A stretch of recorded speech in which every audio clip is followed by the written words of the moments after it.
usibonisile bazalwane ngendlela engaphikiseli ukuthi ngempela siphile esikhathini lokugcina. Siyakhumbula masifunda kwincwadi kaDaniel chapter 2 last week, sitholile lapho mawusola kuverse 31 uya kuverse 45, sitholile ukuthi uNkulunkulu lapha usinikeza i-timeline kusukela kwisikhathi sikaDaniel eseBhabhiloni kuze kuyofika kwisikhathi la kuyobuya khona inkosi yethu uJesu Kristu.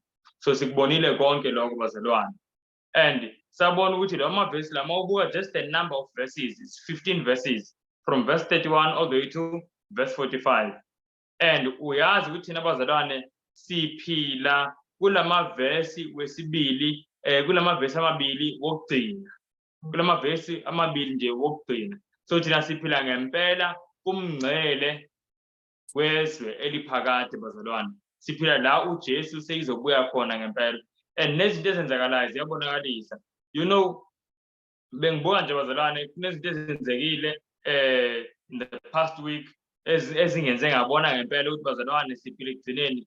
Ngibuke nje i-crime rate, ngibuke bazalwane i-corruption esebantwini, ngabuka i-corruption hayi esebantwini kuphela kodwa ekhona ngisho nakumaphoyisa bazalwane, ngisho emaphoyiseni uqobo. Yazi lento ize yangimangaza, ngicabanga ukuthi ngempela manje mase corrupt ngisho amaphoyisa sesiyophephela kuphi, ngoba nje ku corrupt i-system yonke. Kwakhumbuleka enhlizweni yami amazwi akhulunywe nguJesu incwadi kaMateyu 24 kuverse 37, mayesho ukuthi njengoba kunjalo ngey'nsuku zikaNowa kuyokuba njalo nangey'nsuku la indodana yomuntu izobuya khona. And umbuzo uthi kwakunjani ngey'nsuku zikaNowa? Iyasho iBhayibheli mawuyifunda nge-English yenza isense ngempela. Mawufunda kwincwadi kaGenesis ku-chapter 6 kuverse 11, lithi iBhayibheli lithi, and the whole earth was filled with violence and the whole earth was corrupt before the Lord. Siyabona lento bazalwane ukuthi umhlaba wonke ugcwele ubudlwangudlwangu futhi umhlaba wonakele phambi kaNkulunkulu. Mawufunda nge-English yathola ukuthi ngempela kukhulunywa lapha nge-corruption ukuthi yaseyigcwele umhlaba wonke. Mayithi iBhayibheli the whole earth, meaning kwakukancane uthole umuntu ongekho involved in some kind of corruption, engekho nje corrupt. Wonke umuntu bazalwane lithi iBhayibheli umhlaba wonke wasewonakele phambi kwamehlo kaNkulunkulu. And ngempela bazalwane siphila esikhathini esinjalo. Uyabona manje into azisenzeka ngesikhathi sikaNowa ziyayiphinda. Abantu indlela ababuka ngayo iy'mpilo zabanye abantu bazibuka njengathi akuyilutho, engathi nje impilo yomuntu nje kufana nokuthi mawubulela umuntu unyathele nje intuthwane nje wayeqa kwaphela kanjani. And abantu bayibuka kanjani iy'mpilo zabantu bazalwane? Konakele ngempela. Ngithe mangibuka kanje ngathi inkosi hey, uma ngabe umhlaba uyaqhubeka isikhathi eside manje nje angazi ngempela ukuthi kuyosinda bani, ngoba neBhayibheli liyakhuluma lithi umuntu osukayo ebubini uzenza ukuthi abe yi-prey. Yini i-prey kambe ngesiZulu? I-prey ngumuntu okulula ukuthi yena abe yi-victim. Siyayibona leyo nto. So ikhuluma kanjalo incwadi ka-Isaya ithi, and he that departed from iniquity maketh himself a prey. And kunjalo ngempela mawuthi wena hayi cha mina ngizolandela indlela yokulunga, ngizophila nje impilo kaNkulunkulu, kuba ngathi uyi-prey ngempela, ngoba wena awuphathiswa wena kunjani. Uyabona leyo nto. So nje ngiyabuka ukuthi yonke into ikhomba ekuthini uNkulunkulu vele kumele lo mhlaba maduzane awugoqa. Lo mhlaba kumele maduzane awugoqa.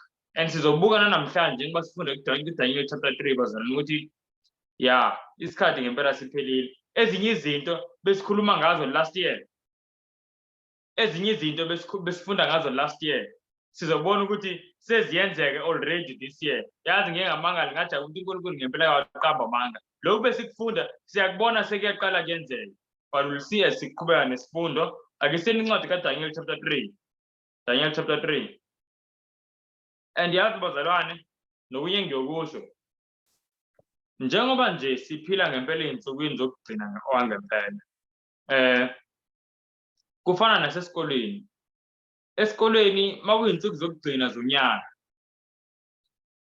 every moment uthisha ayitholayo, sometimes ingane ngikhumbula mina ngisafunda nize nibizwe nithi nisebreakini athi uthisha lo cha namhlanje ngicela ningangeni kwi-break khona into engifuna siyikhave. Kulo ukhave into ey'ningi nje kuyafundwa. Cha manje ngicela ukuthi kube ne-after lesson. ningagoduki kanjani nje sigoduke mhlambe ngabo 4 kuyafundwa njalo. Why is that the case? Kungani kunjalo? Yingoba isikhathi sike sesiphelile. Notice sike bona izinto ezokufundwa ziningi but isikhathi sincane. And bazalwane, ingakho kumele sithathe lonke ithuba esinalo manje ukuthi sizibeke kuma circumstances noba nje kuma surroundings la uNkulunkulu azokwazi ukusifundisa khona. Yabo izifundo njengoba sifunda nje kanje, izifundo njengalezi sizifunde sirepeat simane siyozibukela nathi eBhayibhelini ukuthi ingaba ngempela lokhu esikuzwayo kuyikona yini. Ngoba manje isikhathi sinjani siyaphela bazalwane. And lesikhathi esiyakusona just before Jesu abuye sodinga umuntu olaziyo iBhayibheli ngoba uSathane into azobamba ngayo abantu abaningi inkohlisi. Uzofuna abantu badukisa ngamanga. Ake siqaleni nje mhlambe ngizophinda ngikhuleke nami ngiyazi sekukhulekile kodwa I will pray again. Ake sivaleni amehlo. Nkosi nothando olumangalisa kakhulu. Siyazithoba phambi kwakho sizocela Nkosi usifundise ilizwi lakho. Siyacela Nkosi moya wakho ingcwele kakhulu njengoba sidibene. Please King of the whole universe, cela nje Nkosi kubonakale ukuthi emehlweni ethu Nkosi ezimpizweni zethu uthando lwakho silibone nje kakhulu lusicacela. Sicela Nkosi ukubona futhi nokuthi ixesha Nkosi seliphelile. Siyacela Nkosi kakhulu uSipe ukukuthemba, uSipe Nkosi ukukukholwa. Cela nami Nkosi njengoba ndikwindima uzofundisa njengomntwana eNkosi yezulu. Akukho Nkosi ongasuka kuma uzonceda nomnye umuntu xa ngingaveli kuwe phezulu. Please Father, ndiyacela Nkosi umoya wakho ingcwele kube nguye nje ofundisayo othethayo ngami. Cela konke ngegama elinamandla likaYesu Kristu waseNazaretha. Cela Nkosi nabantu bamane behlutshwa i-network. Nkosi ngumnikazi wezinto zonke. Cela uthumele ingilosi zezulu ezinamandla Nkosi zikwazi ukuyolungisa Nkosi apho konakale khona ukuze kuvakale Nkosi ilizwi lakho. Iyona nto Nkosi ebalulekile kumhlaba wonke. Cela konke Nkosi ngegama elinamandla likaYesu Kristu waseNazaretha. Amen. Amen. Amen. Amen. Amen. Amen. Sizocela ubalungile asifundele. Yebo. Okay. Ngiyambingelela Jesu Kristu. Sengivulile lapha kuDaniel 3 kodwa iverse Sizoqala kuverse 1. So indlela ezofunda ngayo njenga last week somane sifunda nje amaverse ambalwa and then lama ngithi ungama ngizocela ukuthi ume and then ngicommente kona lo maverse. Ngizoshare nje screen bese sibona ama slide la. Okay. Siyaqala verse 1 ayikho.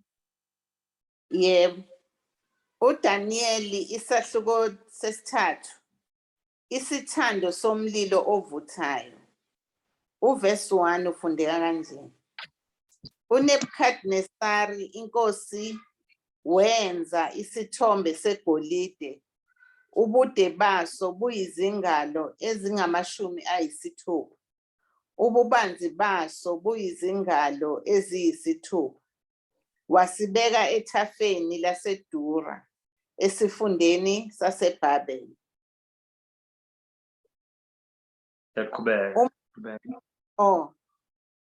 Uverse 2 ufundeka kanje.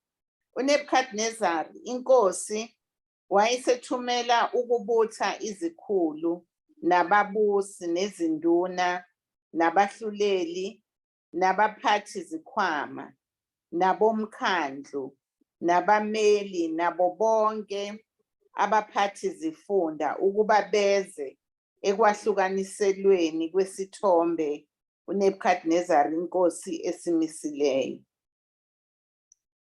Khona izikhulu nababusi nezinduna nabahluleli nabaphathi zikhwama nabomkhandlu nabameli nabo bonke abaphathi zifunda babuthelwa ukwahlukaniselwa kwesithombe uNebukadnezari inkosi abesimisile bema phambi kwesithombe uNebukadnezari asimisileyo. Kwase kumemeza ummemezeli ngamandla wathi, wenina bantu nezizwe nezilimi niyayalwa ukuba ngesikhathi enizwa ngaso ukukhala kwecilongo nigenhle nehabhu nomqangala nogubhu negemfe nazo zonke izinhlobo zokubethwa niwe phansi nikhuleke esithombeni segolide uNebukadnezari inkosi asimisileyo. Ongawi phansi akhuleke uyakuphonswa ngasona leso sikhathi phakathi kwesithando somlilo ovuthayo. Ngalokho lapho abantu bezwa ukukhala kwecilongo negenhle nehabhu nomqangala nogubhu nazo zonke izinhlobo zokubethwa bonke abantu nezizwe nezilimi bawa phansi bakhuleka esithombeni segolide asimisileyo uNebukadnezari inkosi.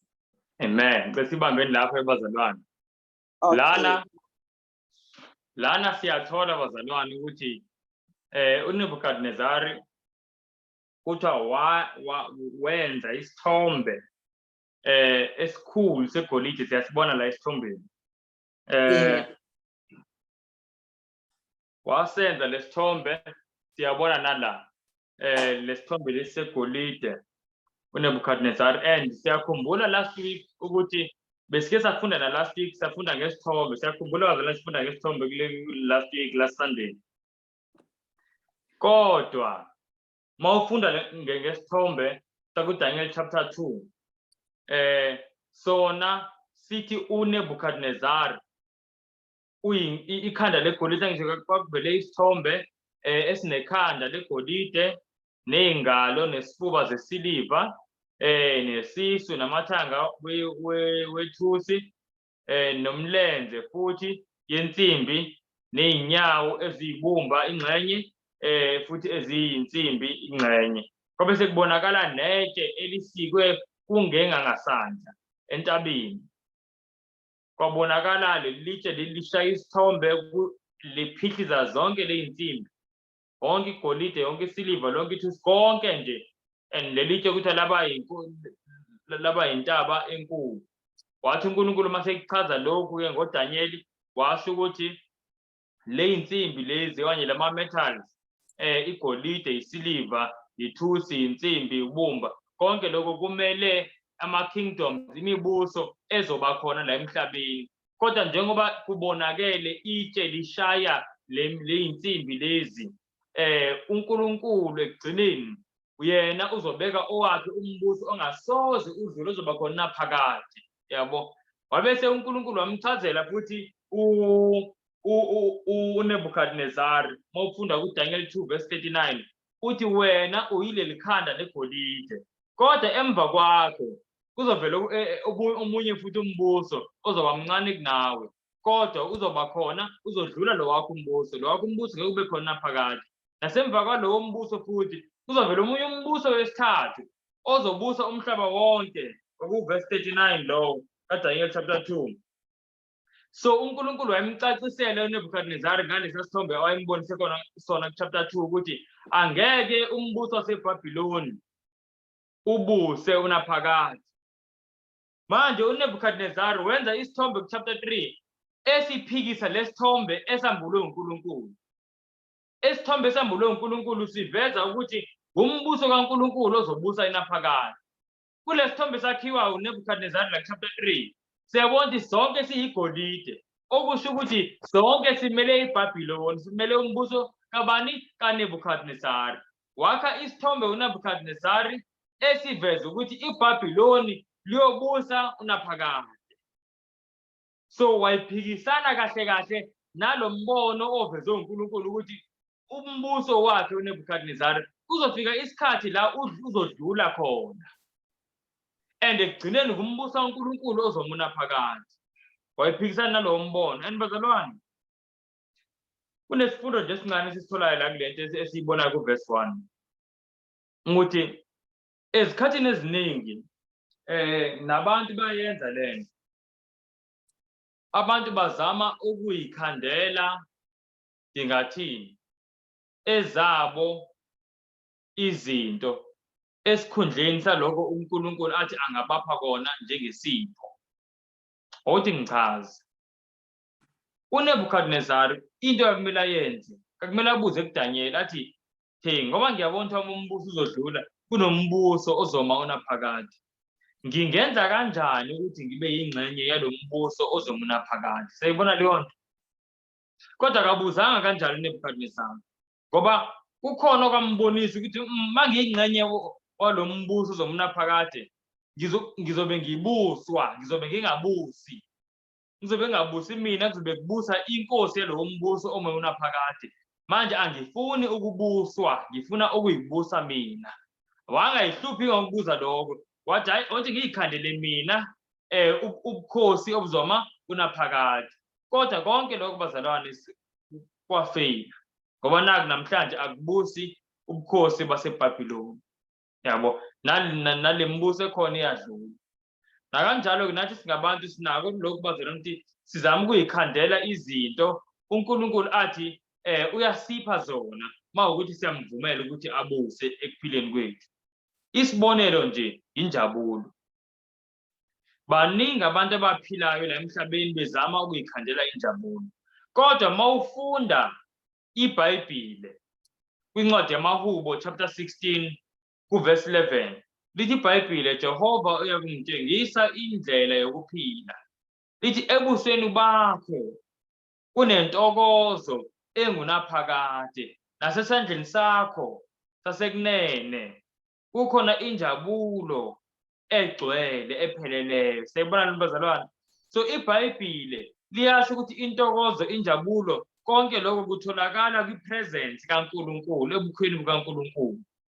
Kodwa namhlanje abantu abaningi mabefuna injabulo abacabangi kanjalo. Abantu abaningi mabefuna injabulo uthi kumele ngithole imali, nomunye athi kumele ngithole intombi, nomunye athi kumele ngithole unkosikazi, nomunye athi kumele ngithole indoda, uma ngithole zonke lezi zinto lezi abantu bayazenza bezama ukuyikhandela injabulo. Kodwa izwi likaNkulunkulu lithe injabulo, sayibona lo bazalwane, ephakade itholakala kuyena uNkulunkulu. Lithi in thy right hand there are pleasures forevermore. Isho kanjalo nge-English. Angeke bazalwane siyithole, and uNkulunkulu uyasipha njengesipho lenjabulo mawukuthi siyamvumela ukuthi abuse. Inkinga nje ukuthi abantu njengoNebukadnezari wabona ukuthi mawukuthi ngifuna ukuba yingxenye yalo mbuso ozoma unaphakade, kube ngingasabusi mina, kanti mina ngifisa umbuso la kubusa mina. Namhlanje abantu abayifuni injabulo etholakala kuJesu, ngoba abantu abafuni ukubuswa nguJesu, bafisa ukuyibusa.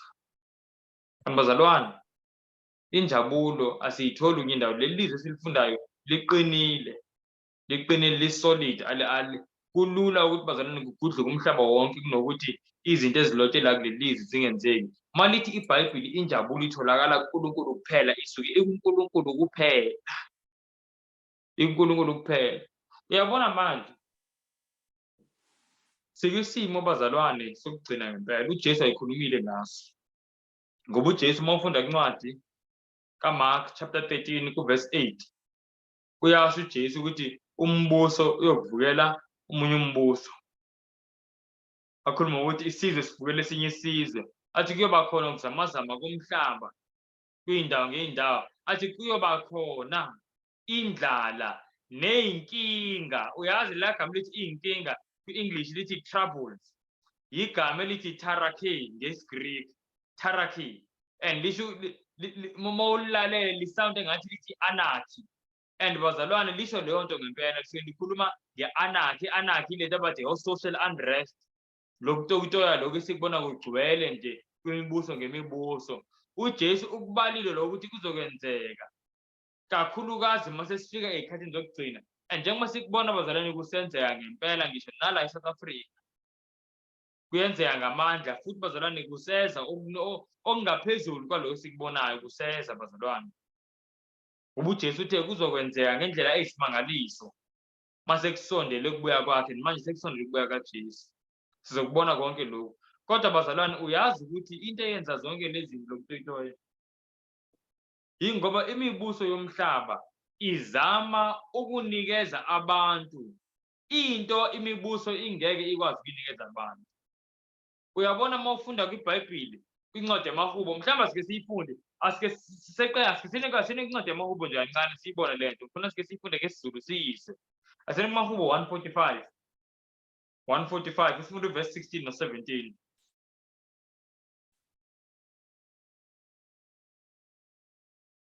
145 Yebo. maHubo 145 singafunda uverse 16 no 17 sizendi izwi kaNkulunkulu lithi izwi kaNkulunkulu bazalwane yabona mawufuna ukuqonda izinto kahle zithole nje la izwini phethe imfihlakalo kakhulu 16 no 17 Yebo ngisazama ukuvula. okay kuyazwakala kunankinga 16 and 17. yebo Ya sengikhona. Umesiqale lapha ku verse 16 ufundeka kanje. Uyavula isandla sakho usuthise ukufisa kwakho konke okuphilayo. uJehova kanjani cela uqale ku verse 15 uverse 15 no 16 verse 15 no 16 kuphela Okay. Mesiqale lapha ku verse 15 ufundeka kanje. Amehlo abo bonke alinda wena uyabanika ukudla ngesikhathi esiyiso uyavula isandla sakho usuthise ukufisa kwakho konke okuphilayo. amen yazi ngiyayithanda bazalwane ukuthi umuntu osuthisa ukufisa okuphilayo kuthiwa nguJehova lana ki-English ithi you open your hand and you satisfy the desire of every living thing sayibona ni bazalwane kuthiwa umuntu okwazi ukusatisfy abantu nguNkulunkulu kuphela manje imisebenzi yemibuso into imibuso ezama ukuyenza izama ukuthatha isikhundla sikaNkulunkulu ukwenza abantu babe satisfied kanti abantu ngeke babe satisfied lithi iBhayibheli umuntu osatisfy abantu nguNkulunkulu ngoba izidingo zabantu bazalwane ziyangale kuyidingo zenyama ukudla nje nezinye izinto kunezinto ezibenza abantu bahluphe nje ngenxa yokuthi abekho right emphefumulweni and lithi iBhayibheli umuntu osatisfya sonke isidingo sabantu nguNkulunkulu kuphela ngisho noma uhulumeni angawunyusa imiholo ayinyuse kuyaqhubeka kutoyitoyo kudala imiholo inyuka bazalwane kuyayitoyitoyo kudala uhulumeni upha abantu imali emahala kuyatoyitoyo abantu bakhulele babe nezingane bengasebenzi baphiwa imali bayatoyitoya baphiwa lokhu ayipheli leyo nto ngoba bazalwane umuntu okwazi ukusatisfy abantu nguNkulunkulu kuphela so vele abantu abaneliseki umuntu owanelisekayo ngomuntu obuswa nguJesu but uhulumeni uzama ukonelisa abantu nabantu bazama ukuzalelisa na bazama ukuyikhandela bona ukujabula nesatisfaction uNkulunkulu abanikeza yona njengesipho mawukuthi bayamvumela ukuthi abe ngumbusi lokhu siyakuthola nala uNebukadnezar wayekwenza uzama ukukhanda umbusi ozophila iphakade ozoba khona nje njalo kuloku umbuso waseBhabhiloni kanti uNkulunkulu mawufuna ukuba sembusweni ophakade ongayi kudlula nangu umbuso kodwa inkinga ukuthi umbusi wakhona yimina and abantu abaningi bazalwane bafunda uNkulunkulu babusi nayo inkinga so nangi into bengifuna iPaul yokuqala la ku verse 1 liyaqhubeka iBhayibheli lana mawusukela sifunde ku verse 1 sama ku verse 7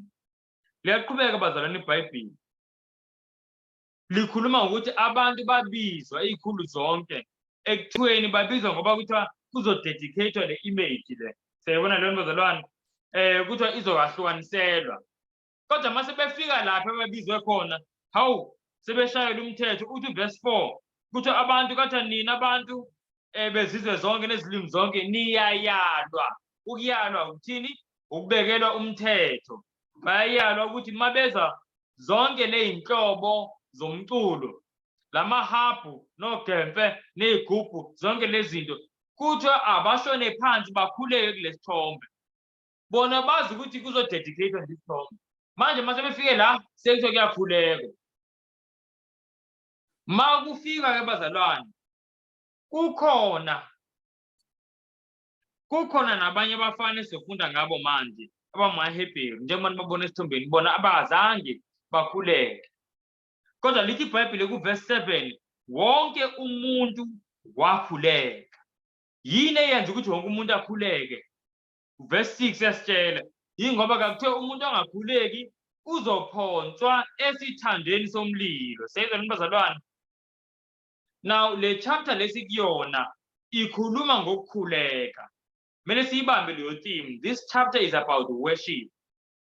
Siyabona lana abantu beworshipa ku-verse 6 naku-verse 7, beworshipa bekhuleka, hhayi ngoba bemthanda uNebukadnezari, hhayi ngoba besithanda isithombe, kodwa ngenxa yokuthi bayasaba ukubulawa. Siyibona lo bazalwane? And ngiyafisa ukusho nalokhu ukuthi bazalwane, nami namhlanje mhlawumbe uyazi ukuthi uSathane into abamba ngayo abantu babe yizigqila zakhe ukwesaba ukufa. Ake sifunde ivesi eliyishoyo lento, kungabi ngathi ngiyayisholo mina, bese ngenza isibonelo ngale nto. Asibuke kumaHebheru chapter 2 verse 15. Okay. maHebheru 2:15.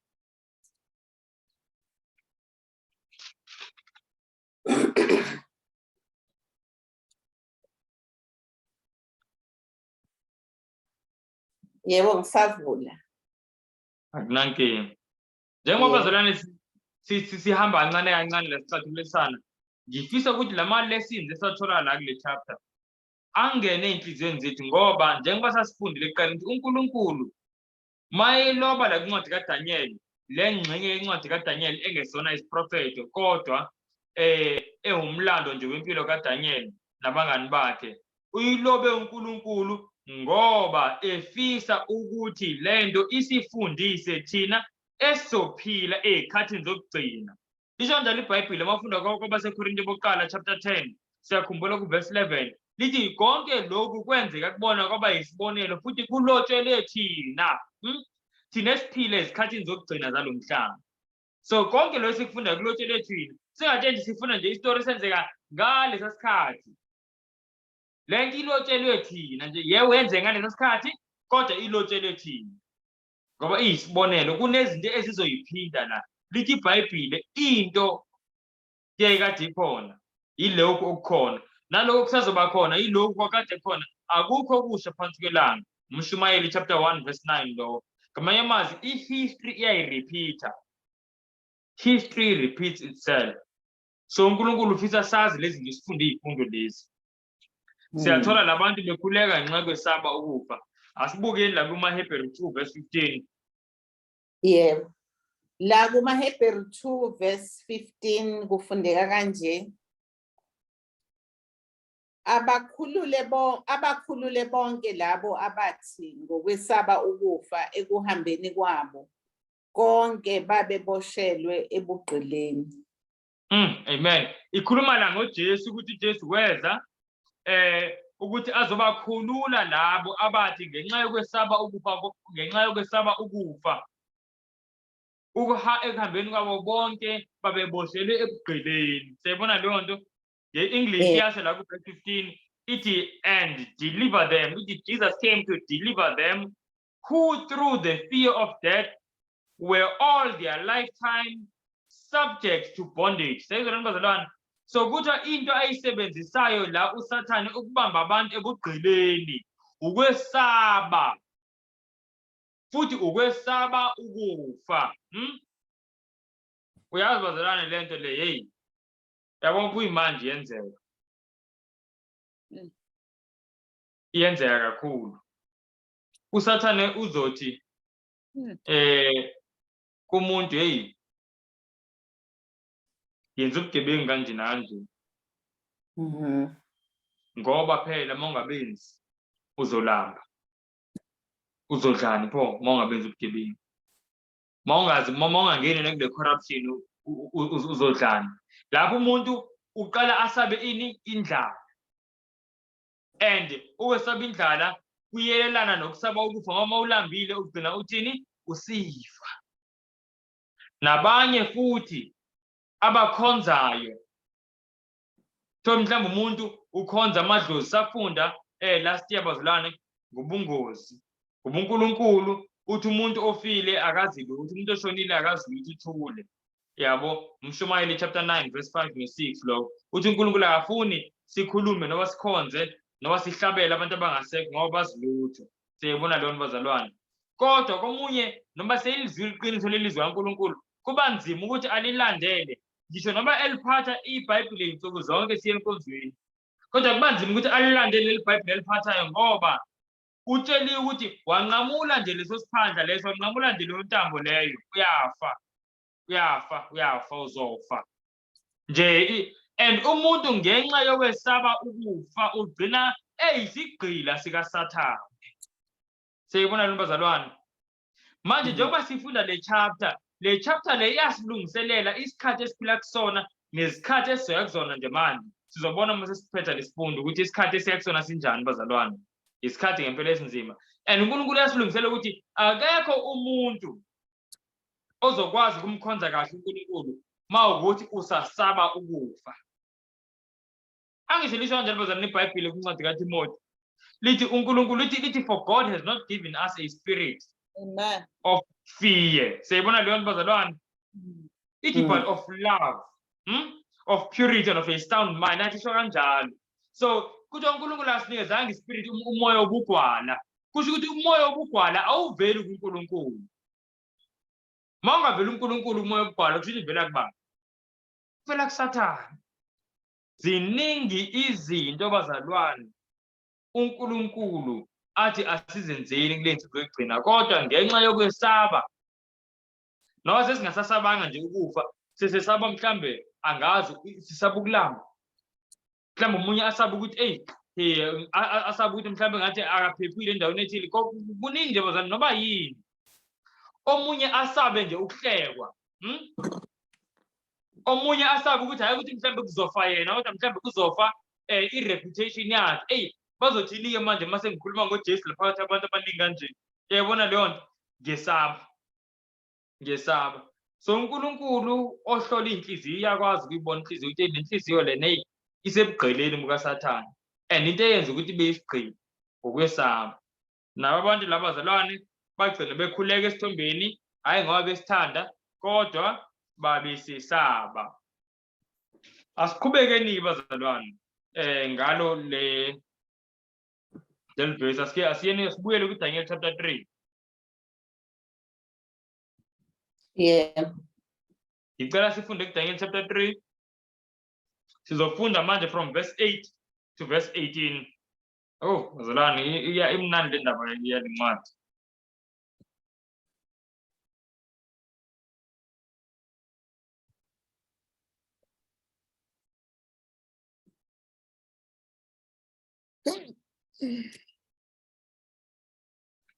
Yebo ngisavula la kuDaniel. Okay, akunankinga. Sikhumbule kunento engifuna siyikhumbule ngoba zibalekile masisivala lesifundo. Sikhumbule verse 4 ukuthi abantu bayalwa. Nganye amazwi kwakungumthetho waseBhabhiloni. Yayibona leyo nto, it was the law. Uthi wonke umuntu akakhuleke la. And mawungakhuleki wawungumuntu ophula umthetho. And into ayibekiwe ngaleso sikhathi okuyi-death sentence ukuthi mawuphula lo mthetho lo i-death sentence. Kwamanye amazwe namhlanje i-death sentence isekhona. Ayikho la eSouth Africa kodwa ezinye indawo isisekhona. Kwakungumthetho we-country. So abantu abaningi kwakhona namaJuda lesingazitshela bazana namaJuda wayengekho. Kwakhona ngisho abantu abangamaJews.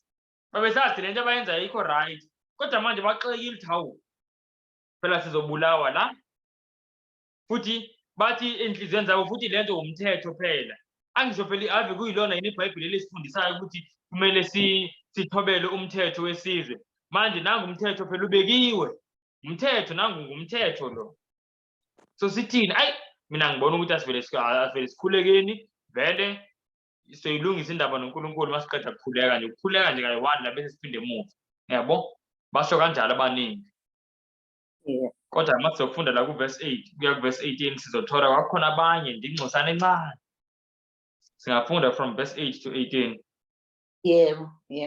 Lapha kuDaniel chapter 3 verse 8 to 18. Mesiqala ku-verse 8 ufundeka kanje. Ngalokho kwasondela ngaleso sikhathi amadoda amaKhaledi ahleba abaJuda.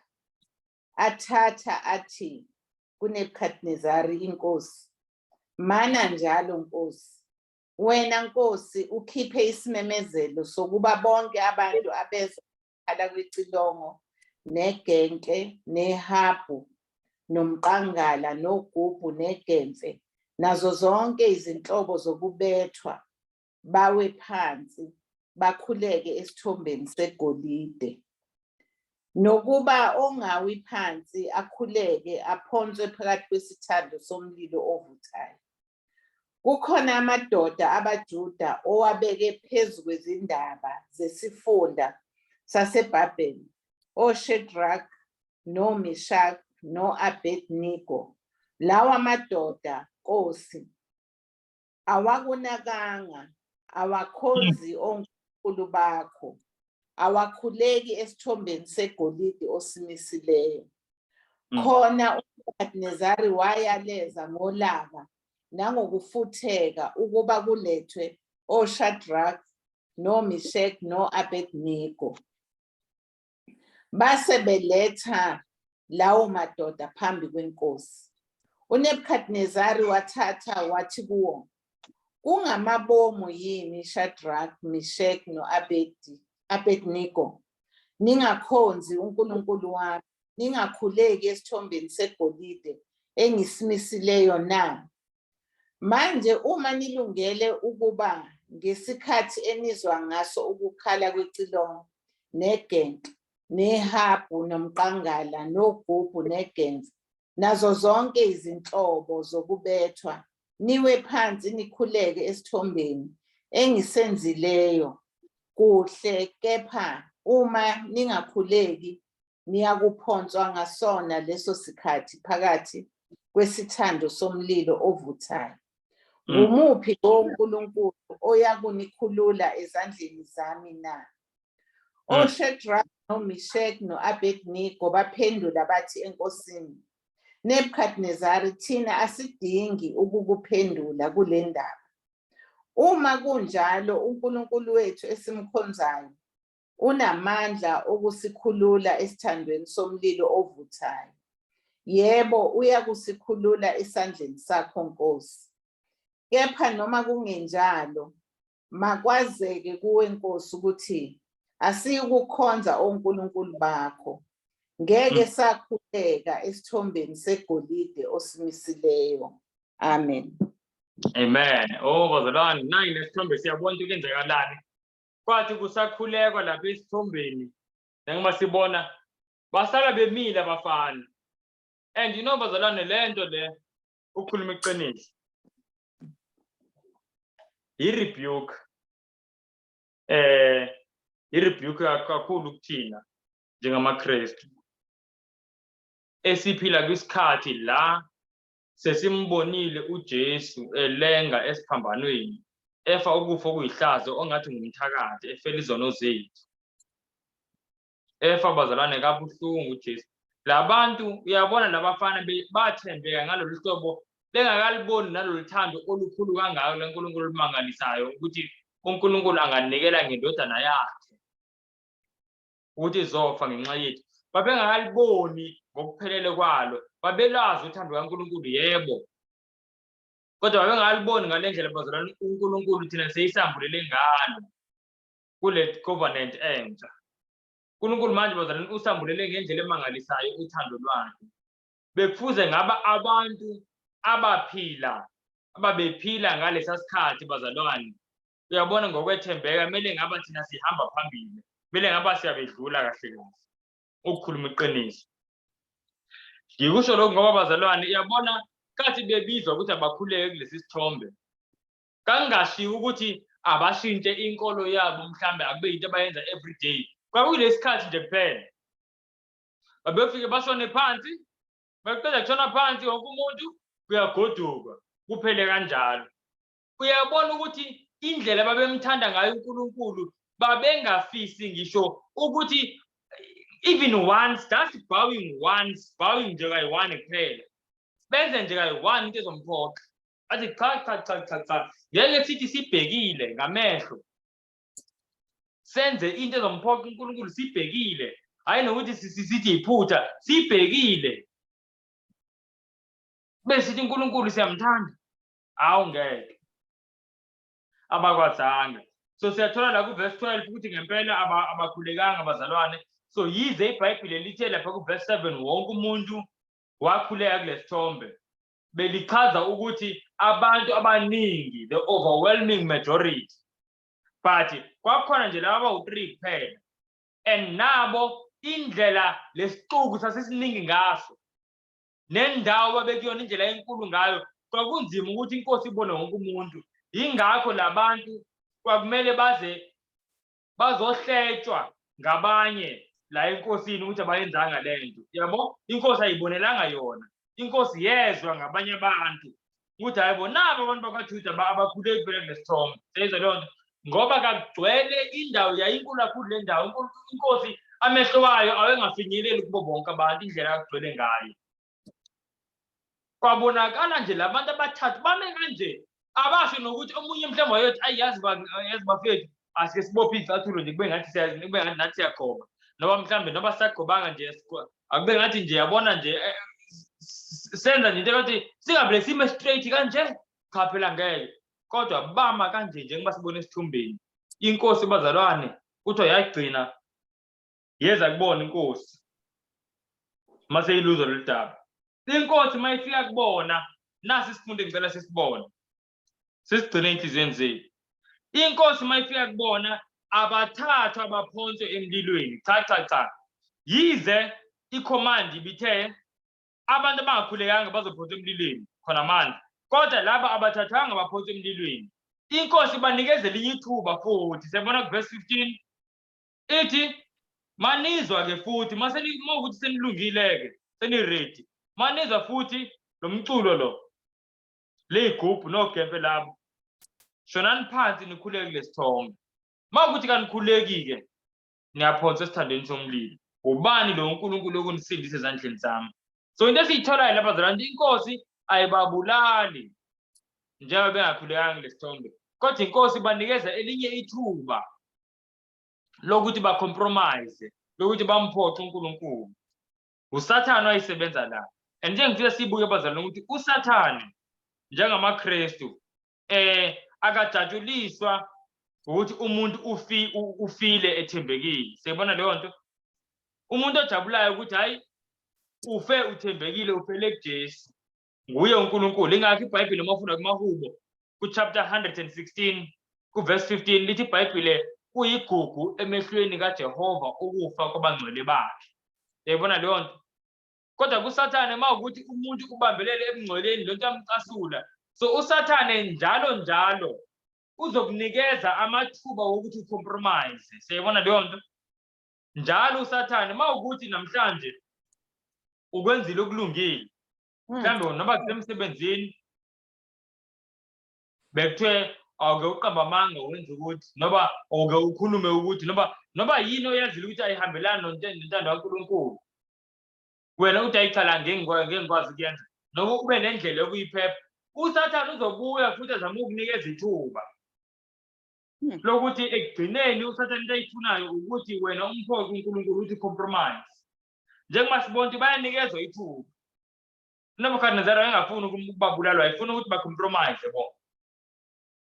And bazalwane, into ebalulekile ukuthi sinqume inhliziyweni zethu ukuthi inkosi angifuni ukuphoxa cela ungisize ngingakuphoxi noma kuthiwani futhi leyo nto idinga ukuthi ube straight nanomuntu noma nanabantu odila nabo ungashayi le nale ngoba ushaya le nale wenza ama-excuse angalona iqiniso kuzoba lula ukuthi kugcine somphoxa uNkulunkulu yabo njengoPeter nje uPetro wayezama ukuyifihla ezama ukuthi angabonakali ukuthi umfundi kaJesu waya lapha emlilweni ezama ukuthi naye nje kubonakala kube ngathi ngomunye wabantu abasesixokweni wagcina emphoxa uJesu kodwa uJohane wayekhona kuyena khona lapho wavele wayibonakalisa ukuthi umfundi kaJesu azange kube khona silingo kuyena ngezinye izikhathi ngokuthi izinto esizenzayo abazalwane asikhuluma iqiniso eliphelele kanti nje umntwana kaNkulunkulu ukhuluma iqiniso eliphelele ukuthi hayi lokhu ngeke ngikwazi ukwenza ngoba uNkulunkulu akahambisani nalokho cha mhlambe umanager wami noma uboss wami noma ubani angizukwazi ukuthi ngikwenze lokho angizobe nje ngikamba manga uma ngilo ngikamba manga usathane sikhumbule impela le bazalwane uzophinda nginikeze elinye ithuba lo compromise and mangingekho eqinisweni ngizogcina ngicompromise kunjalo nje now kuyaqhubeka iBhayibheli la kuthiwa labafana bathi Nkosi ungayihluphi ngale nto ukuthi uphinde kukhalise igubhu naye into esicela ukwazisa yona ukuthi thina angeke sikwazi ukukhuleka kulesithombe sami futhi noNkulunkulu esikhuleka kuyena uyakwazi ukusisindisa kulomlilo kodwa nobe engasifundisanga sifisa ukuthi kwaziwe ukuthi angeke sikhuleke kulesithombe naye yilesini bazalwane ngifuna sibone kule mavesi verse 17 no18 sithe le chapter itheme yayo ukukhuleka ngisho worship now siyathola nabazalwane labafana bayakhuluma bathi Nkosi uNkulunkulu esimkhonzayo unamandla umazi wena kulomlilo singasinda kodwa nobe engasifundisanga sifisa wazi ngisho nathi sesishile safa wazi ukuthi besihlele singeke sikhonze lesi sithombe ungazitsheni ukuthi hayi bangena ngoba beyitshente bazosinda whether siyasinda noma sisindi umqondo wethu uma endaweni eyodwa ukuthi sikhonza uNkulunkulu kuphela and bazalwane nayi worship uNkulunkulu ayifunayo njengoba sikhuluma ngeworship abantu yebo abamthembayo uNkulunkulu ukuthi unawo amandla okubenzela okuthi nokuthi siyabona leyo nto kodwa abathi ngisho noba akasekwenzanga sizoqhubeka kodwa simkhonza inkinga kulesikhathi esiphila kusona sokugcina kunabantu abamkhonza uNkulunkulu benama conditions sekune conditional worship uthi uNkulunkulu ngiyamkhonza nje mina mayingenzela ukuthi sometimes asikusho ngomlomo kodwa kubonakala mase singasenzeki izinto ebesiyifisa sesihlehla kuNkulunkulu yazi ngangahlangana nomyusisi ngangithenga umbila osiwe ngangiyawuthanda kakhulu umbila osiwe hayi ngoba ngiyathanda ukuthi njalo nje mangihlangana nabantu ngiphotha izwana ngoJesu kathi uthi ngimtshele ngoJesu ngoba ngiyambona athi usisi lo uhluphekile ayingakhuluma ngoJesu sathi sakhuluma wathi hey yazi bhuti mina ngangikholwa kodwa ngibona ukuthi izinto azihambi kahle manje ezimalini manje ngabona indaba yokukholwa kushuthi ayingisebenzeli ngabona athi-ke ngime kancane ngendaba yokukholwa ngoba hayi cha kuyafana ngiyakholwa kodwa imali lutho uyabo cha ngabuka ukuthi bakithi umhlaba ngempela usathane udukisile abantu abaningi banale worship ukuthi uNkulunkulu ngizomkhonza mawukuthi ungenzela uA no B no C no D i-conditional worship akuyona worship futhi inhlobo yabo akuyona worship ngoba kufana nokuthi uwena uNkulunkulu kumele akwenzele okuthile before umrethenele okuthile siyayibona leyo nto akuyona i-worship leyo akuyona i-worship and bazalwane abantu abaningi nalokhu ngiyafisa ukusho abantu abaningi balamukela ivangeli ngoba beyitshena ukuthi mawamukele ivangeli impilo yakho izobe seyihlukene nje nezinkathazo noma nezinhlupheko noma zonke lezo zinto cha anginjalo njengoba sibona labafana babesenkathazweni siyabona manje esithombeni bakhonza uNkulunkulu basenkathazweni manje yabona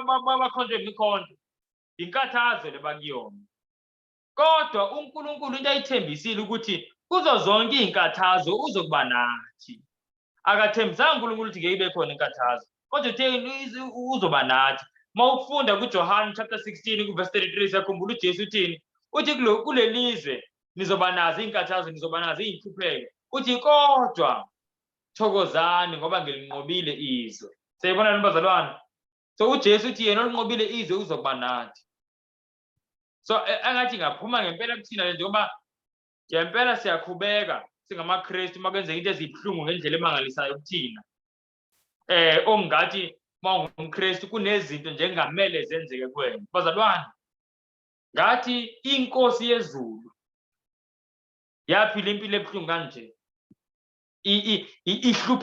yahlupheka yaze yalala phansi eyintabeni seyizalwane bazalwane thina sizokhalela ukuthi Nkosi yazi imali yami seyangishodela angisakwazi ukukhokha ibond angisakwazi ukukhokha irent angisakwazi ukuthini kodwa unendlu la uhleli khona inkosi yezulu yayilala eyintabeni kwayile ukuyiqala ibond leyo lokuyiqala nje yayingekho imali lokuyiqala siyibona nobazalwane and nabafundi bakhe futhi uJesu baqhubeka kuleyo ndlela leyo lokho uNkulunkulu wayekwenza ukuze asibonise ukuthi mawukuthi sihlangane nezinhlupheko singadangali sitshente mhlawumbe ingoba singekho ngcwele noma ingoba singakhona siyibona nobazalwane athi uNkulunkulu uyangasiza lo mqondo ukuthi cha ngikhonza mina ngoba uNkulunkulu uzongenzela nje ukuthi nokuthi uphele yebo ngimthemba uNkulunkulu ukuthi unamandla okungenzela konke lokho ngoba izithembiso sezwini kaNkulunkulu zikhona abazalwane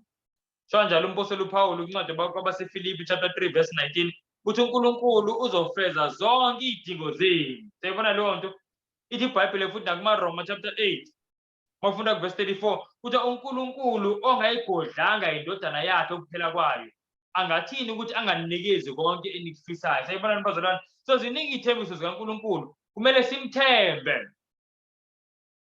kodwa uNkulunkulu mayibone kulungile ukuthi okunye akugodla angasinikezi singadangali sibonge ngesikhathi zonke nje into esifanele ukubonga basalwane mina ngiyafisa again ngisesidlula kule point lena ngicompare lama worship awu2 sibone iworship yabantu bebesaba bakhulekile kulesithombe ngenxa yokuthi bafisa ukuthini ukusindisa izimpilo zabo siyibona leyo nto so iworship yabo bayayenza noma bayakhuleka beqhutshwa ukwesaba into abayesabayo basaba ukulahlekelwa ukuphila kwabo bagcine besikhonza isithombe nabe sebabona ngalana bakaNkulunkulu bona bayakhuleka bayakhonza beqhutshwa uthando siyibona leyo nto futhi ekukhonzeni kwabo bona bayakunikela ukuphila kwabo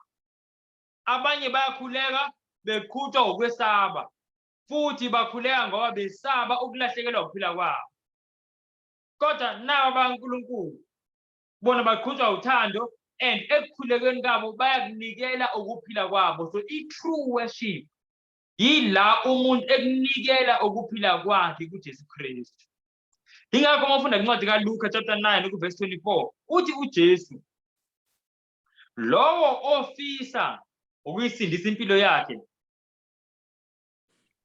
iyakumlahlekela kodwa lowo ovumayo ukuthi ayiluze impilo yakhe ngenxa kaJesu lowo uyoyizuza impilo yakhe sayizwa bazalwane so uNkulunkulu uthi iworship yangempela yila impilo zethu zinikele so singamaKristu impilo yethu bazalwane kumele ngaba inikele kuJesu ingakho umpostoli uPaul ethi nina nifile nokuphila kwenu kufihliwe kuJesu Kristu uJesu ke lo ukuphila kwethu okufihlekene mase iqhamuka ngamafu nathi sizobonakala kunye naye sayibona nibazalwane uthi sifile thina impilo yethu ifihliwe kuJesu bakholo baseKolose lapho chapter 3 usho kanjalo mawusola nje ku verse 1 so sifile bazalwane impilo yethu ifihliwe kuJesu and labafana into yabenza ukuthi bangakwesaba ukufa ngoba basebevele befile. That is true worship. Yabona into ye-worship ngiyafisa siyiqonde bazalwane. Uyazi ukuthi la leli gama elithi worship noma ukukhuleka la livela okokuqala eBhayibhelini. Livela lapha kuGenesis chapter 22. La uAbraham wayonikela ngo-Isaac. Siyakhumbula bazalwane kuleyo chapter leyo. La uAbraham wayonikela ngo-Isaac. And mawuthola ku-verse 5 ila kuvela khona igama elithi worship. La ethi kubafana babehamba naye uthi hlalani la mina nalo mfana wami omncane sisaya le ntabeni sisayokhuleka. Lezo leyo nto ilapho liqala khona ukuvela igama lokukhuleka le-worship la eBhayibhelini. And into wayoyenza uAbraham laphaya wayonikela bazalwane ngokuphila kwakhe uqobo ngoba impilo ka-Abraham yaseyiboshelwe ku-Isaac.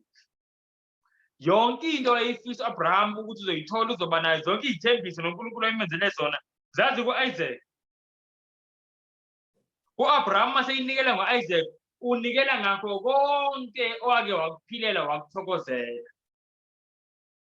Nayo Isaac lapha uyokubeka phansi ukuphila kwakhe. So njengoba uAbraham mina nalo mfana siyaphezulu siyokhuleka. iBhayibheli liyasifundisa la njengoba uqala ukuvela igama lithi worship. iBhayibheli liyasifundisa ukuthi ukukhuleka ngempela ithi when umuntu ebeka phansi impilo yakhe ngenxa kaNkulunkulu. Beka phansi kubuse uNkulunkulu. uNkulunkulu enze okufisa uyena empilweni yomuntu. Umuntu athi Nkosi ngisebenzise kube ukuduma udumo lwakho. Hayi mina kodwa wena. Hayi mina kodwa wena.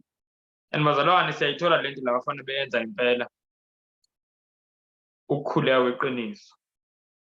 Sengathi nathi singayisihlole enhlizweni ukuthi ngikephi kulezi zinto. Ingaba ngikhuleka ngoba mina i-worship yami ngizothi ukuphila kwami imotive yakho ukuphila kwami ithini. Ngaba ukuphila kwami ngiphila ngiloke ngizama nje mina ukukhusela impilo yami ngiloke ngizama ukupreserve lokhu nalokhu noma mina ekuphileni kwami ngiloke ngizama ukuyinikela more and more kuNkulunkulu, more and more kuNkulunkulu, more and more. Kuloke ngibuza ukuthi inkosi ngingenzani, ngingakwenzelani manje. That is true worship. Ake sifundeni bazalwane siyivaleni-ke manje sisuke la kuverse 19. Kuye Daniel chapter 3 verse 19 to 25. Okay. Uma sifunda lapha siqala lapha kuverse 19 ufundeka kanje. Khona uNebukadnezari wagcwala ukufutheka nesimo sobuso bakhe saguquka ngenxa yoShadrach noMeshach noAbednego.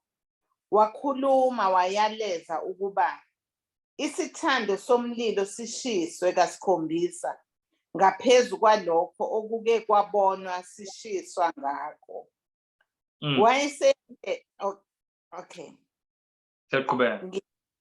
Wayeseyaleza amadoda anamandla asempini yakhe ukuba abophe uShadrach noMeshach noAbednego abaphonse esithandweni somlilo ovuthayo.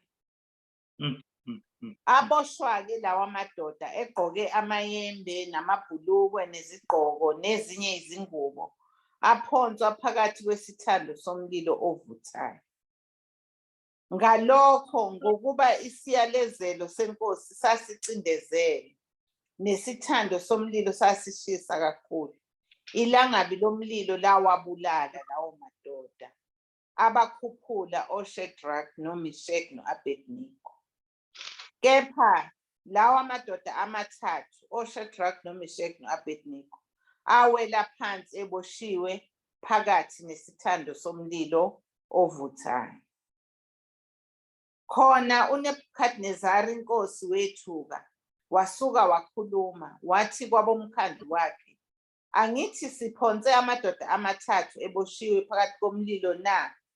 Baphendula bathi enkosini, uqinisile nkosi. Yaphendula yathi, bhekani ngibona amadoda amane akhululekileyo ehamba phakathi komlilo awachithwanga. Ukubonakala kweyesine kunjengendodana yawoNkulunkulu. No, verse 26, that's verse 26. Verse 26. Okay.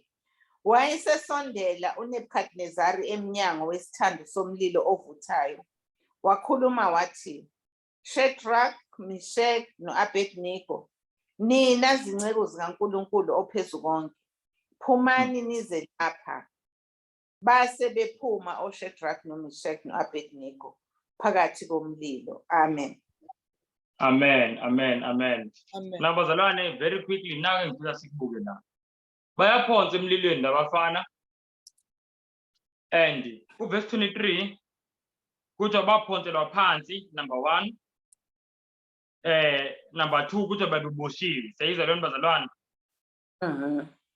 Number 3, babesemlilweni. Kisa siyibone lento. Number 1, baphansi. Number 2, baboshiwe. Number 3, basemlilweni. Nangisho sayibona. Yeah. Verse 23. Now, into eyenzakalayo kuqhamuka uJesu. Kubonakala uJesu. uNebukadnezari mighty lona owesine ongathi indodana yawonkulunkulu. Ngoba uNebukadnezari ngenkolo yakhe wayibuka ukuthi lona akuyena umuntu. Ngumuntu ongafani nabanye abantu. Yabo. And iBhayibheli liyalichaza nala kakhulukazi kuleli English liyasho iBhayibheli ukuthi lo wesine kungathi yindodana kaNkulunkulu. Naleli gama elisetshenziswayo lapha the original language liyaveza ukuthi ngempela indodana kaNkulunkulu. Now maqhamuka uJesu kunoshintsho olwenzakayo bazalwane. Ushintsho olwenzakayo ukuthi njengoba bebephansi beboshiwe besemlilweni kunokuthi babe phansi uthi uNebukadnezari ngibona amadoda ayahamba. Uthi futhi akhululekile akasaboshwanga. Seyizolona bazalwane. Uthi bayahamba kephi emlilweni. Bayahambela nje emlilweni. Bayahambela nje emlilweni. Ngibe sengibona le ndoda yesine ngathi indodana kaNkulunkulu. Now nabazalwane into esimple engifisa siyibuke. Kuthi uJesu ngesikhathi efika uJesu inamandla wonke bazalwane. Siyavumelana ukuthi uJesu wayengabakhipha emlilweni. Siyayizwa leyo nto. Kodwa uJesu akabakhiphanga emlilweni. Kodwa uJesu wenza ukuthi bathi besemlilweni kodwa bakhululeke. Bakwazi ukuhamba, bakwazi ukuthi bangabopheki kodwa babeze still emlilweni. And inkosi yathi mayibona lento yamangala. Lithi iBhayibheli inkosi yamangala kakhulu. Seyibona leyo nto. Kwayiyona inkosi ethi kuyafana labantu lo mlilo engibafake bona ubashisi. Lithi iBhayibheli verse 26 inkosi yama. Ngala ngasesicabheni la ngena khona kulesithando somlilo. Yamemeza ikude. Yathi phumani. Iyona inkosi yabakhipha. Seyizwa lona bazalwane. Now just a simple lesson esiyengifuna siyibone la. Ukuthi bazalwane ekuphileni kwethu kuyenzeka ukuthi uJesu angasikhiphi emlilweni. Kuyenzeka ukuthi uJesu angasikhiphi emlilweni. Kodwa lo mlilo noba le nkinga ibikade ithothi ibisibeke phansi futhi isibophile. Enza uJesu ukuthi sikhululeke abantu babone futhi sihamba sikhululekile singabophekanga. Kodwa ibe inkinga isekhona, isimo sisekhona singashintshanga sona. Kodwa sekushintshe thina. Sesiyahamba sikhululekile and siyahamba nalendoda yesine abangayiboni kodwa bona abantu. Yiyo eyenze umehluko. And bazalwane abantu bayibona leyo nto ireaction yabo izofana nale kaNebukadnezari. Abantu bazomangala. Abantu bazomangala ngempela ukuthi ngiyaqala ukubona into kanje. Lo muntu ngathi edlule enkingeni nekanje. Kodwa manje lokukhuleka okungaka hawu. Kumele ngabe lo muntu ubophekile, kumele ngabe lo muntu ucinekile kwangempela. Kodwa hayi cha, siyambona nje phila futhi ngempela nje ukhululekile. Lithi iBhayibheli babehamba bafana emlilweni nezintambo zitheleke phansi kodwa basesemlilweni. And bazalwane njengoba bengishilo ukuthi umuntu ogcina abakhipha emlilweni akuyena uJesu nguye uNebukadnezari. Nathi bazalwane yazi ukuthi uSathane sometimes masezinkingeni uSathane siyamkhuthaza. ukuthi masizinkingeni siloke uyabona nje siyakhala siyacomplaina sithi mawucabanga ngicela isicabanga bazalwane masicabanga ingaba uNebukadnezar wayizobakhipha mayibona bayasha ebabona bekhala ukuthi hayi siyasha wayengaze bakhiphe siyibona leyo nto ngoba uyabona umlilo manje wenza umsebenzi wawo but into eyenza ukuthi abakhiphe yingoba wabona bekhululekile emlilweni nomlilo kuyafana athi ngibayeke labantu nathi usathane bazalwane mawukuthi siyakwazi ukuthi sibambelele kulamandla kaJesu sikwazi sithola amandla ngempela through umkhuleko bazalwane ukuthi sikhululeke inkinga zikhona usathane ugcine siyeka lisho kanjani iBhayibheli angisho lithi resist the devil and he will flee from you lisho kanjani iBhayibheli bazalwane masikwazi kumresist usathane uyagcina ehambile bonke kuyafana lento engiyenzayo imenza lutho lomuntu but manje thina simnikeza amandla siyamkhuthaza uthi esishisa nathi siyakhala kakhulu kunokuthi sicele uJesu ukuthi inkosi ngipha amandla ngikwazi ukumelana nalokho ngipha amandla ngikwazi ukuthokoza njengoba izwi lakho lithi asithokoze njalo noma isimo sinjani sho kanjalo iBhayibheli encwadi kwaba seFilipi chapter 4 sho kanjalo ukuthi asithokozeni njalo Philippians chapter 4 verse 4 thokozani njalo so nje bazalwane ukucela uNkulunkulu ukuthi asiphe lo mandla okuthokoza njalo sipha amandla okuthokoza njalo isikhathi zonke bazalwane and makwenzeka kanjalo usathane ngempela uyalahlekelwa ngizothi motivation namandla ukuqhubeka enza lo akwenzayo uzozama elinye icebo now sesatholile bazalwane lama lesson engifisa sathole la just one more thing as sivala uyazi ukuthi le ndaba lesifunda ngayo manje njengoba siyifunda iyindaba kanje le ndaba le ekuDaniel chapter 3 uNkulunkulu uphinde wayibhala encwadini yeSamka incwadi yeSambulo chapter 14 na chapter 13 ake sibuke into encane mhlamba zona senincwadi sosovala ngayo incwadi yeSambulo le ifisa sibhale ngayo senincwadi yeSambulo very quickly iSambulo 13 kuza isikhathi bazalwane uJesu uyakhuluma ngalesikhathi kwincwadi kaMateyu 24 kuverse 9 athi lapho bayokunikhaphela usizini banibulala niyakuzondwa izizwe zonke ngenxa yegama lami siyabona bazalwane uthi Jesu kusazofika isikhathi la sisazokhaphela isizini sibulawe sizondwe ngenxa yegama lakhe njengoba bebezondwa nalabafana now mase uya kwincwadi yeSambulo iyayichaza lento ukuthi izokwenzeka kanjani lento uJesu ebeyikhuluma kwincwadi kaMateyu 24 ngoba incwadi yeziprofethi zihlangene incwadi kaDaniel Mateyu 24 nencwadi yeSambulo zihlangene awukwazi ukuyihlukanisa ayesibukeni labazalwane into ezokwenzeka maduzane angisho siyabona lapho ukuthi kakukhonzwa isithombe now and abantu kakuthiwa uma bengasikhonza isithombe bazobulawa angisho siyabona leyo bazalwane angicela sifundeni into efana naleyo exactly and siyakhumbula ukuthi ku-verse 4 kuthiwa kakushawe umthetho futhi ukuthi kukhonze lesithombe siyayibona leyo nto lento yabona lento ezilapha ku-chapter 3 kaDaniel zila kwiSambulo chapter 13 zonke and kathi kushawa umthetho kaze kamenyezelwa kathi nina abantu nezizwe zonke nezilimi zonke meaning almost ngathi uNkulunkulu ayizama usibonisa ukuthi ngesikhathi sokugcina lento izobe iphatha umhlaba wonke ilimi zonke nabantu bonke ake sibukeni kuSambulo chapter 13 bazalwane kuverse 9 asifundeni uverse 8 kuqala okay uverse 8 ufundeka kanje bayakhuleka kuso bonke abakhileyo emhlabeni wonke ogama lakhe lingalotshwanga encwadini yokuphila yeWundlu elihlatshiweyo seloku kwasekelwa umhlaba kuthiwa lana abantu bazokhuleka bonke yabona leyo bonke njengoba ishilo nakuncwadi yeDaniel chapter 3 verse 7 ukuthi bonke abantu bakhuleka leza sithombe nala ithi bonke abakhilela emhlabeni bazokhuleka now ake sibuke ukuthi bazokhuleka kwisilo kodwa khona nokuye ngifuna sikuboneke manje verse 15 uverse 15 ufundeka kanje sanikwa futhi ukuba siwuphe umfanekiso wesilo umoya ukuze umfanekiso wesilo ukhulume senze futhi ukuba bonke abangakhuleki kumfanekiso wesilo babulawe. Uyabuka bazalwane ukuthi lana abantu abakhuleki kumfanekiso othile wesilo. And uma bengakhuleki bayabulawa. Nalapha kuDaniel chapter 3 kakuthiwa abakhuleke kumfanekiso. Siyakhumbula? Uma bengakhuleki benze njani? Bayabulawa. Siyabona le incwadi zikhuluma ngento eyodwa. Nawo bazalwane. Incwadi yesambulo yona iyasuka lapha ingena into detail. Ingena into detail ukuthi akuzuqala nje ngokubulawa kuphela.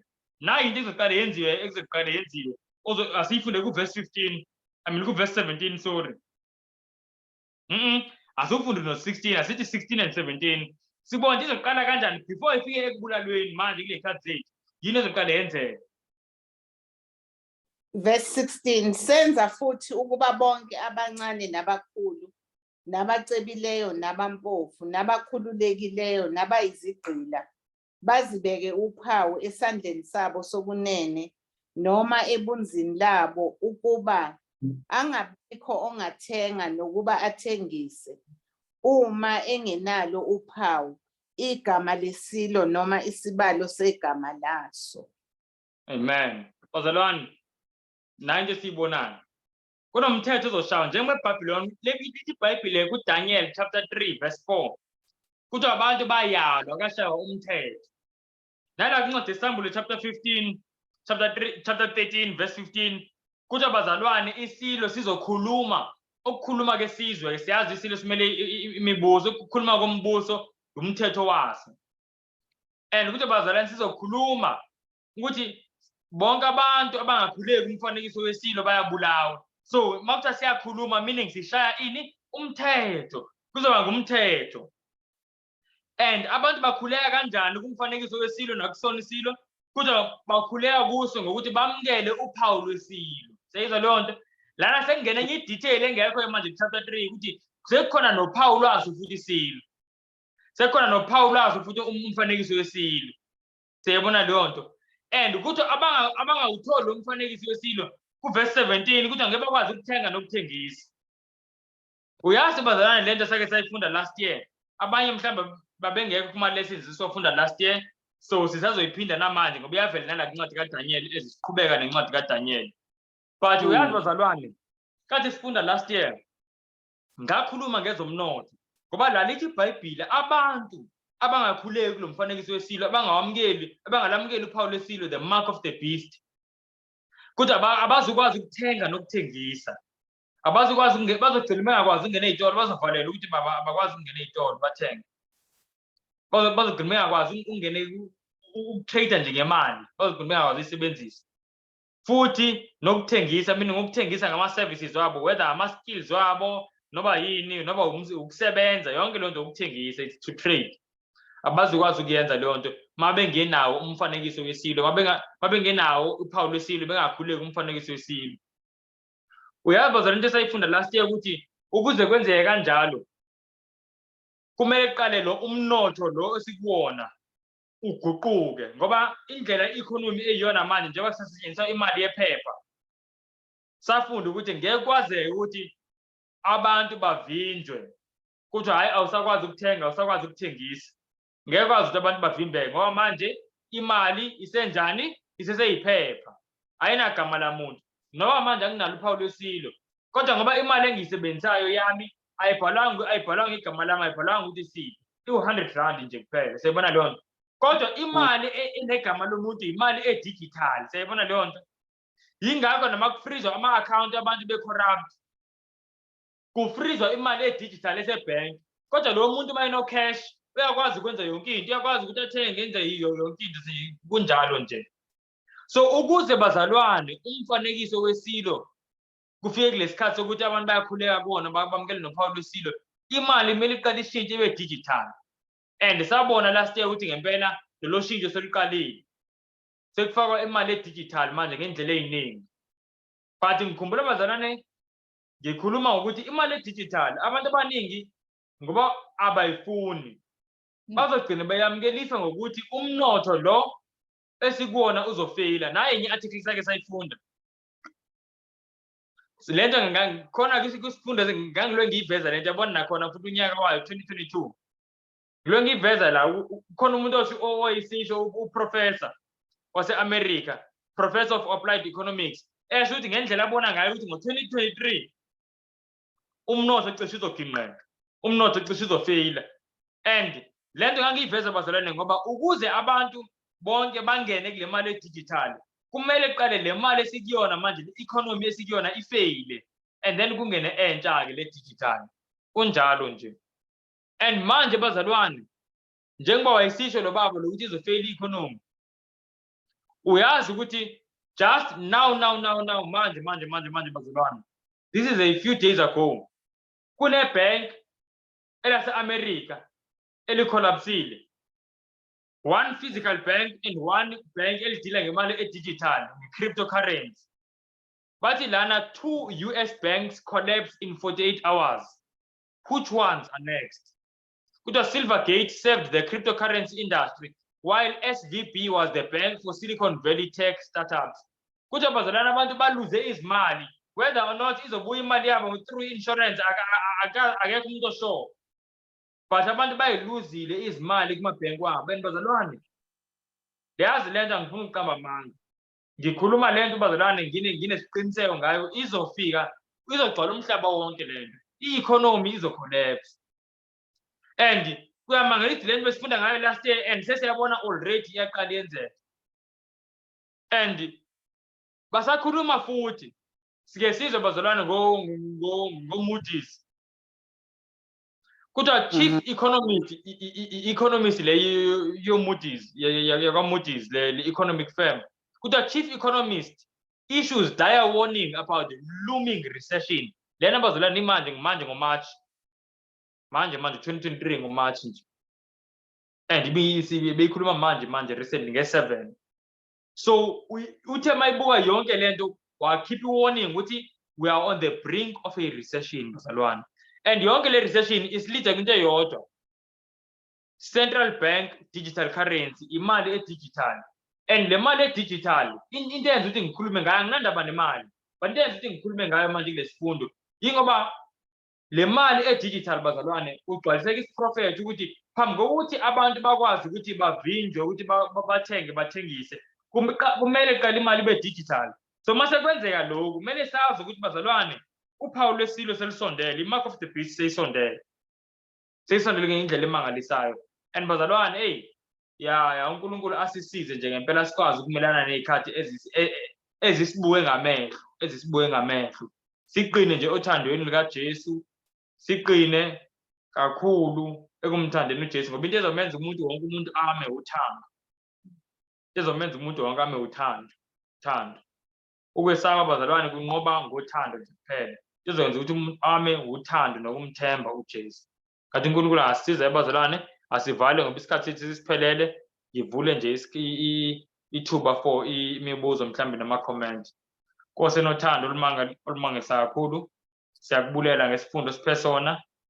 Sifunda Nkosi into ezimangalisayo kwincwadi kaDanyeli. Sifunde Nkosi konke nje Nkosi ungathi ufuna usivezela kona. Uthi bawo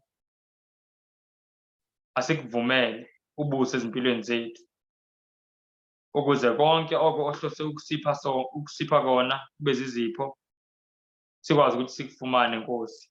Injabulo ithe iBhayibhile ifumaneka kuwe.